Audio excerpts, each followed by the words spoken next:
Olá e bem-vindos! Hoje a gente vai mergulhar a fundo em uma das ideias, assim, mais transformadoras de um livro que já virou um clássico. Hábitos Atômicos, do James Clear. Um livro fundamental, sem dúvida. E o nosso foco hoje vai ser especificamente no capítulo 6, que já começa com um título que é uma provocação. Ah, sim. A motivação é superestimada, o ambiente é mais relevante. Exato. E a proposta é bem radical, né? Porque e se a gente estivesse focando na coisa errada esse tempo todo? E se o sucesso em criar bons hábitos não dependesse tanto da nossa força de vontade, mas sim de sermos, tipo, bons arquitetos do nosso próprio mundo? Pois é, e o que torna essa ideia tão poderosa é que ela tira um pouco o foco da culpa pessoal, sabe? Sim, daquela autoflagelação. Exato. A narrativa tradicional, quando a gente falha, é sempre: eu não tenho disciplina, eu sou preguiçoso, me falta motivação. Totalmente. E o que o livro propõe é uma virada de chave. O problema talvez não seja o seu software, a sua mente, mas o hardware, o ambiente onde você opera. Gostei da analogia. A questão, então, deixa de ser por que eu não consigo ter força de vontade e passa a ser como eu posso projetar um ambiente onde a força de vontade seja menos necessária. É uma inversão total de responsabilidade, mas no bom sentido, né? E para ilustrar o poder dessa força externa, o livro usa uma metáfora que eu achei perfeita. Qual? O ambiente é a mão invisível que molda o comportamento humano.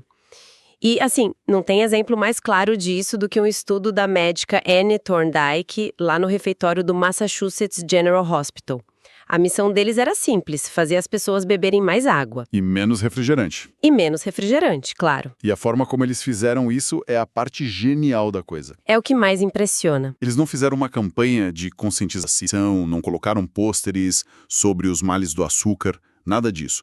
Nenhuma palavra foi dita. A intervenção foi puramente ambiental. Eles redesenharam a arquitetura das escolhas. Tá, mas o que exatamente eles fizeram, na prática? Coisa simples. Apenas duas coisas. Primeiro, substituíram os refrigerantes nos refrigeradores da entrada por garrafas de água. A primeira coisa que a pessoa via. Exato. E segundo, adicionaram cestas com garrafas de água em vários pontos do refeitório, perto dos caixas, das estações de comida. Ou seja, eles não proibiram refrigerante, só tornaram a água a opção mais visível, a mais óbvia e fácil. E os resultados foram absurdos, né? Se a gente considerar a simplicidade da mudança. Absurdos. Em só 3 meses, as vendas de refrigerante caíram 11,4%. E as de água aumentaram 25,8%. É muita coisa. E o mais importante, ninguém foi forçado a nada. As pessoas quase que inconscientemente começaram a fazer a escolha mais saudável porque ela estava no caminho de menor resistência. O que é fascinante, porque isso não é uma ideia nova, né? De jeito nenhum. Isso é a validação de uma equação fundamental da psicologia social proposta por Kurt Lewin lá nos anos 30. A fórmula B igual a FPE. Exatamente. Comportamento é uma função da pessoa em seu ambiente. A gente gosta de pensar que somos seres super-racionais, que nossas ações são fruto de decisões deliberadas. Mas a verdade é que, na maior parte do tempo, a gente é guiado pela opção mais fácil. O cérebro quer economizar energia. Sempre. Ele está programado para isso, então sempre vai preferir o caminho mais óbvio. Isso me faz pensar, cara, em como as grandes corporações usam esse princípio contra a gente o tempo todo. A disposição dos produtos num supermercado não é aleatória, é uma ciência. Com certeza. Os itens que eles mais querem vender ficam na altura dos olhos. E o livro cita um dado que me chocou: 45% das vendas de Coca-Cola vêm das prateleiras na ponta dos corredores. Que são as mais visíveis. Aos mais visíveis. Não é porque as pessoas entram no mercado com um desejo louco por Coca-Cola. É porque ela tá lá, gritando para ser vista. O produto mais visível se torna o mais desejado. Exatamente. E a grande sacada que o livro propõe é: se as empresas usam o design ambiental para mudar o nosso comportamento de consumo, por que a gente não pode usar essa mesma estratégia a nosso favor? Para moldar nossos próprios hábitos. Isso. Em vez de sermos as marionetes do ambiente, a gente pode se tornar os mestres das marionetes. Certo, a teoria é super convincente. Mas como alguém aplica essa mentalidade de arquiteto de ambiente no caos da vida real? Por onde se começa a construir essa nova arquitetura? Então, a estratégia central é muito direta. Torne os estímulos dos bons hábitos óbvios e visíveis. E os dos maus hábitos? Torne os estímulos dos maus hábitos invisíveis. É quase um jogo de esconde-esconde com seu cérebro. Se você quer consolidar um bom hábito, você precisa fazer com que o gatilho para ele esteja o tempo todo no seu campo de visão. O livro dá uns exemplos muito práticos, né? Coisas que qualquer um pode fazer amanhã. Sim, e são quase ridiculamente simples, mas funcionam.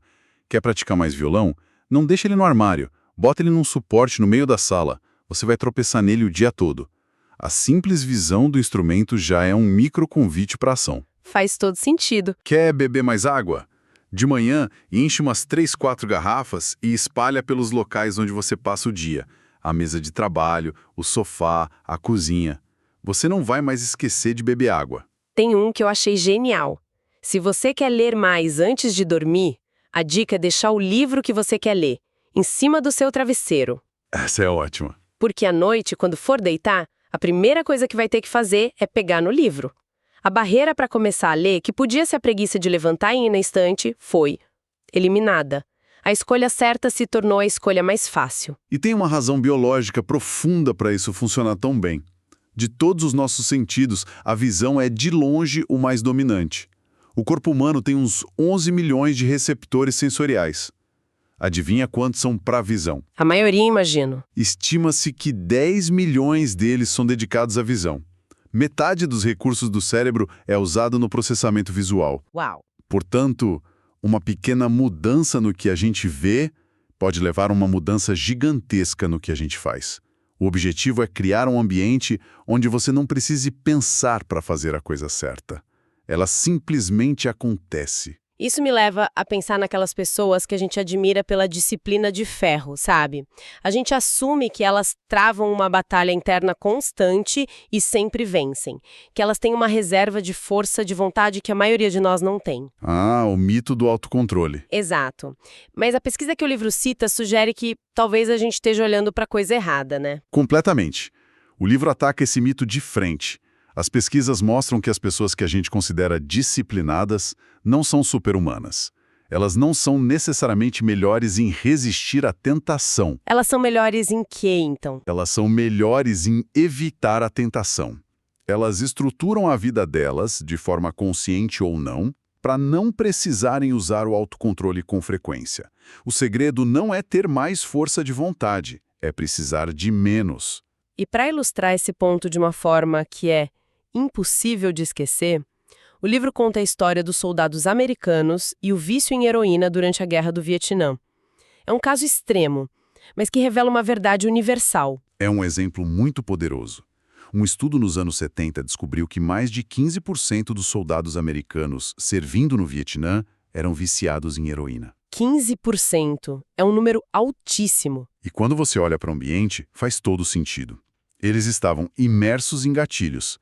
O estresse constante do combate, a facilidade de acesso à droga, a camaradagem com outros usuários, a distância de casa, era um ambiente que praticamente incubava o vício. Mas a parte realmente chocante veio depois, quando eles voltaram para casa. Exato. Uma pesquisadora chamada Lee Robbins acompanhou esses veteranos e descobriu algo que virou de cabeça para baixo o que se sabia sobre vício na época.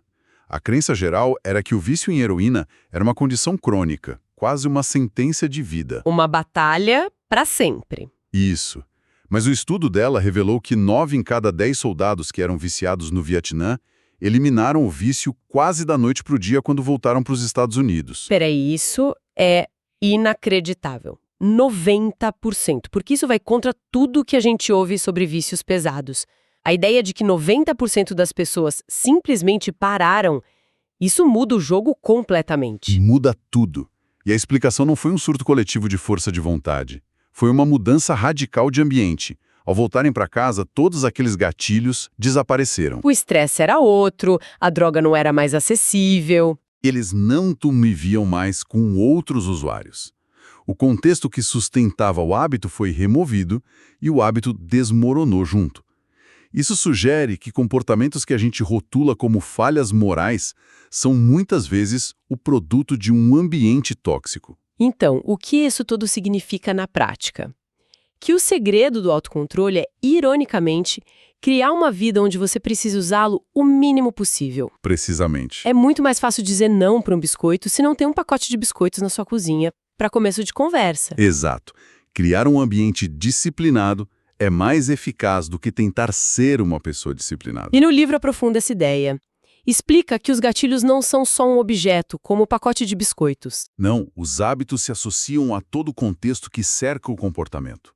O desejo de fumar, por exemplo, pode ser acionado por dezenas de coisas. Dirigir o carro, tomar um café, ver um amigo específico, sentir estresse no trabalho. O cérebro cria uma teia de associações. O que nos leva a uma estratégia muito prática que o livro propõe para lidar com essa teia. O mantra, um espaço, um uso. A ideia aqui é que, se você mistura os contextos, você confunde seu cérebro. Totalmente. Se o seu sofá é o lugar onde você trabalha, assiste a séries, come e relaxa, o cérebro não sabe qual script seguir. E claro, ele vai escolher o mais fácil e recompensador. Que é quase sempre relaxar. É a receita para procrastinação. O ideal é criar espaços sagrados para cada atividade. Esta mesa é para trabalhar. Aquele sofá é para relaxar. A mesa da cozinha é para comer. Cada hábito precisa ter um lar. E quando você cria essa separação, a associação no cérebro fica forte e automática. Exatamente. Ao sentar na sua mesa de trabalho, seu cérebro já entra no modo foco. Ao ir para o sofá, ele entra no modo relaxamento. Mas isso não parece um privilégio para quem tem muito espaço, para quem mora num apartamento pequeno, onde a mesa de jantar também é de trabalho? Essa separação é quase impossível. O livro aborda isso? Ótima observação. E sim, ele oferece uma solução. Se você não pode ter espaços fisicamente separados, crie zonas de atividade. A mesma mesa pode ter usos diferentes, mas você cria uma pequena rotina para sinalizar a transição. Como assim? Por exemplo, quando for trabalhar, coloque um organizador de mesa específico, use um mouse e teclado externos. Quando o trabalho acabar, guarde tudo isso. A ação de arrumar a mesa de trabalho e montar a mesa de jantar cria uma fronteira contextual para o seu cérebro. Ah, entendi. Mesmo que o espaço físico seja o mesmo, o contexto mudou. O contexto mudou. A mesma lógica se aplica ao digital. Tente usar um navegador para trabalho e outro para lazer, ou perfis de usuário diferentes no computador. É sobre criar fronteiras, mesmo que sejam invisíveis. Então, para amarrar tudo isso, a grande lição do capítulo parece ser que a gente gasta muita energia tentando lutar contra nós mesmos, Sim. quando deveríamos estar usando essa energia para redesenhar o campo de batalha a nosso favor. Perfeito. A mudança de comportamento duradoura raramente é produto de uma explosão heróica de motivação. Ela é o resultado de pequenos e consistentes ajustes no nosso ambiente, que tornam as ações desejadas o caminho mais provável. É menos sobre força e mais sobre estratégia. Em vez de tentar ser alguém que resiste à tentação, a meta é se tornar alguém que nem precisa resistir. Exatamente. E isso nos deixa com uma reflexão final, eu acho. A maioria de nós tenta se forçar a caber no mundo em que vive. A gente tenta ser mais focado num ambiente cheio de distrações. Tenta ser mais saudável numa cozinha cheia de porcarias. É uma luta constante. Mas e se o caminho mais eficaz fosse o inverso?